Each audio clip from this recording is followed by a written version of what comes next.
आज हम अपनी रिवीजन सीरीज़ में शुरू करेंगे अर्थमेटिक प्रोग्रेशन क्लास 10th के लिए। इससे पहले भी मैंने एपी के ऊपर वीडियोस बना रखी हैं, आप चैनल पर जाके चेक कर सकते हैं। और ट्राइंगल्स के ऊपर भी है और ट्रिग्नोमेट्री के ऊपर भी है। तो इस रिवीजन सीरीज़ में हम शॉर्ट सीरीज़ ले रहे हैं, तो मतलब शॉर्ट वीडियोज़ लेंगे, 1-2 वीडियो में इसका रिवीजन कम्प्लीट कर लेंगे। तो आइए देखते हैं। तो एपी जानने से पहले हम देखते हैं कोई भी सीक्वेंस है। सीक्वेंस क्या होता है, जैसे मैंने लिया 2, 4, 6, 7, 9, 11 डॉट डॉट डॉट, ये होता है सीक्वेंस। यानी कोई भी नंबर है, कोई भी वेरिएबल है, उनको कॉमा लगा लगा के लिख दो। जैसे हम स्कूल में लाइन में खड़े होते हैं, वो भी एक सीक्वेंस होता है हाइट का, कि सबसे थोड़ी जो सबसे कम हाइट है जिसकी, वो फिर ऐसे उससे बड़ी, फिर उससे बड़ी, इस तरीके से हाइट वाइज सीक्वेंस में लगते हैं। तो वही सीक्वेंस होता है। सीरीज़ क्या होती है, अगर इनके बीच में अगर मैं सम का साइन लगा दूँ तो ये सीरीज़ हो जाती है। तो ये हो गया सीरीज़ और सीक्वेंस। अब एपी क्या होती है, एपी ऐसा सीक्वेंस होता है जिनमें जो डिफरेंस है दो कंसेक्यूटिव, दो लगातार टर्म्स का, वो फिक्स्ड है।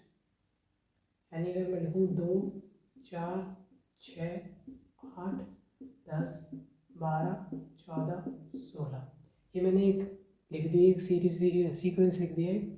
अगर मैं डिफरेंस निकाल के देखूँ तो यहाँ 2 है, यहाँ भी 2 है, यहाँ भी 2 है, यहाँ भी 2 है, यहाँ भी 2 है। यानी हर जगह दो लगातार टर्म्स का सीक्वेंस, दो लगातार टर्म्स का डिफरेंस सेम है।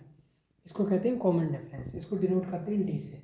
यानी 4 - 2 लिखूँ तो ये 2 आ रहा है, तो ये सब इस एपी में सेम होगा, इसे कॉमन डिफरेंस कहते हैं। अगर ऐसी कंडीशन फॉलो होती है तो उसे हम एपी कहते हैं। अब एपी में और क्या क्या है, एपी में ये हो गया। ठीक, अब आगे बढ़ते हैं। अगर इसे देखें तो यहाँ पर 2 का डिफरेंस है, यहाँ 2 का है, यहाँ 1 का है, यहाँ 2 का है, फिर यहाँ 2 का है। तो ये एक एपी नहीं है। तो एपी समझ में आई, यानी जिसमें फिक्स्ड डिफरेंस हो, कॉमन डिफरेंस सेम हो हर जगह। तो आगे बढ़ते हैं।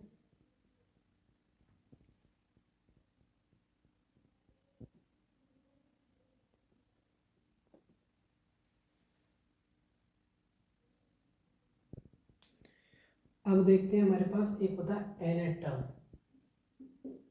एनएट टर्म का क्या कॉन्सेप्ट है, यानी मैंने एक एपी लिख दी 42, 44, 46, 48 डॉट डॉट डॉट।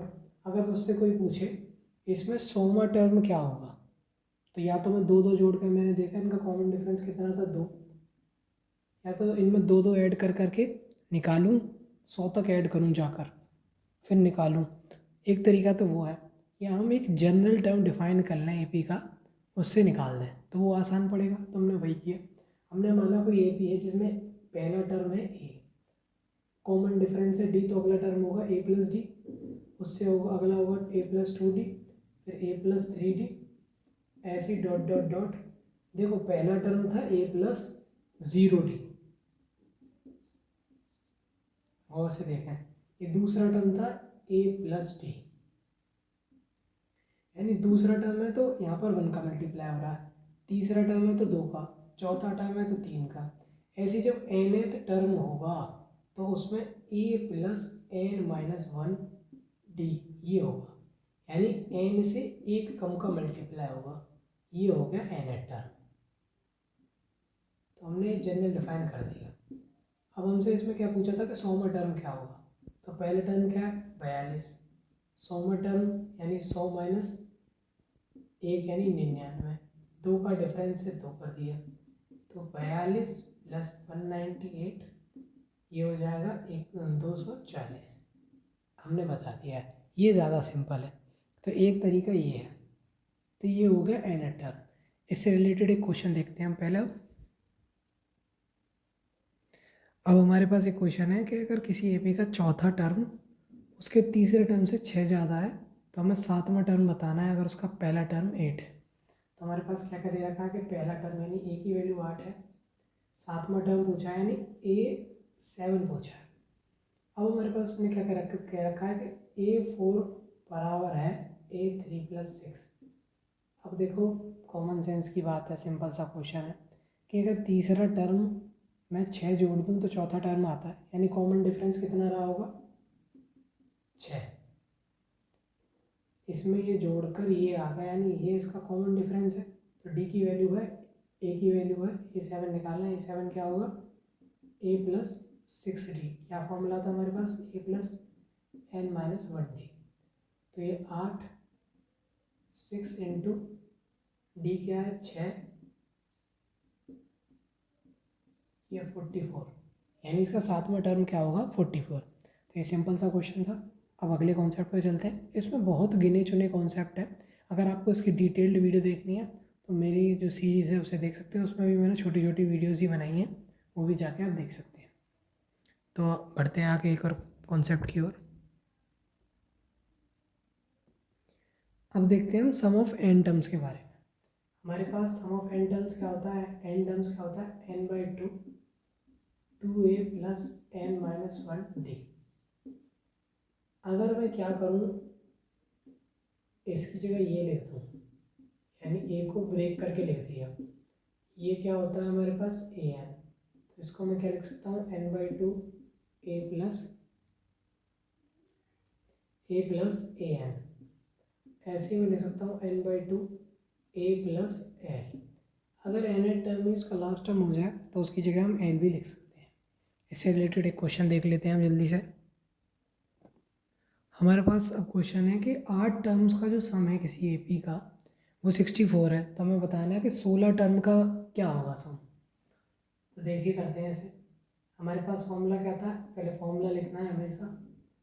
इससे क्या होता है, स्टेप मार्किंग होती है तो फॉर्मूले के भी हमारे नंबर मिलते हैं, और फॉर्मूला ज़रूर लिखें।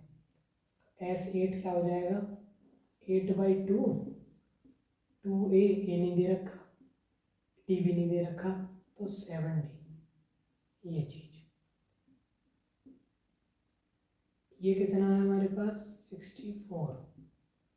4 इंटू 2a प्लस 7d, ये हो गया 16, यानी 2a प्लस 7d। अब हमसे क्या पूछा है उसने, 16 टर्म का सम, यानी S16। ये क्या होगा 16/2 2a प्लस 15d, ये हो जाएगा 8 2a प्लस 15d।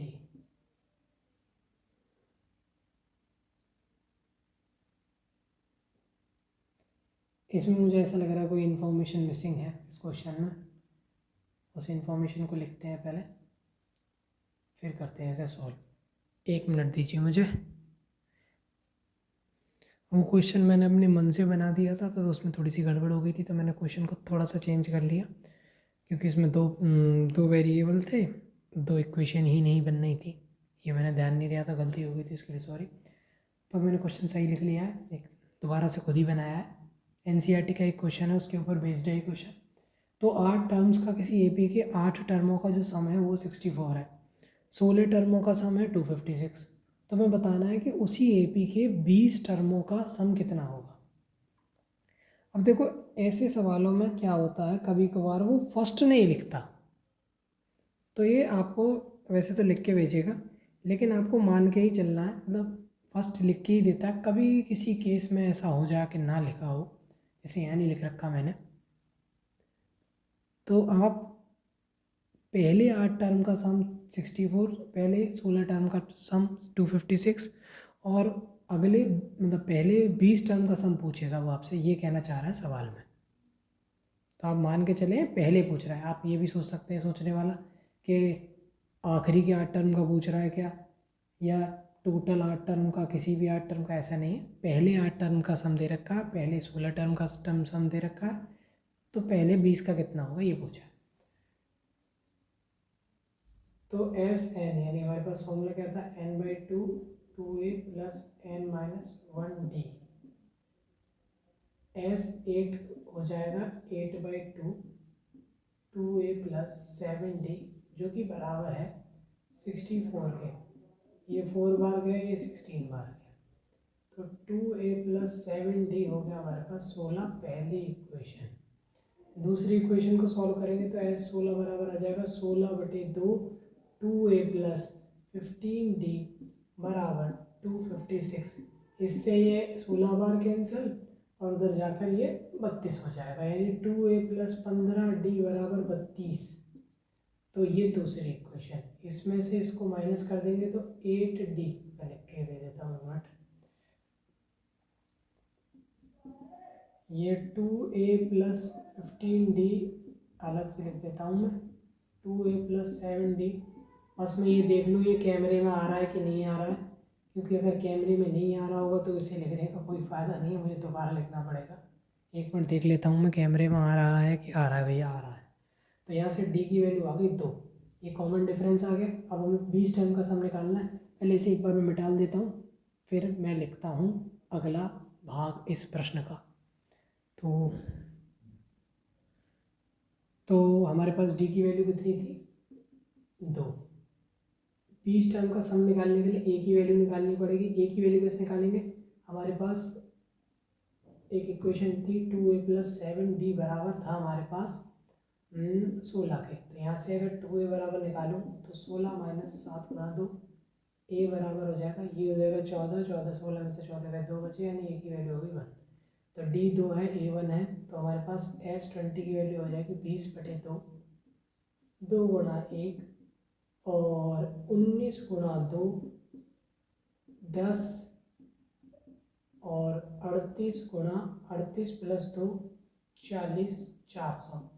इस क्वेश्चन में मैं आपको एक बात बताना चाहता हूँ, 8 का सम जो है 64 है, 16 का 256, तो 20 का स्क्वायर होगा, क्योंकि देखो 8 का स्क्वायर, 16 का स्क्वायर, 20 का स्क्वायर, एक पैटर्न बनना है। तो यानी इसमें अगर जनरल टर्म निकालोगे तो आपको एक बात पता चलेगी कि SN बराबर है n², यानी जो n है उसका n जो है अगर उसका स्क्वायर करते हैं तो उतने टर्म का सम निकल ही आता है, जैसे इसमें लिख रखा है। तो सारे कॉन्सेप्ट कवर हो गए।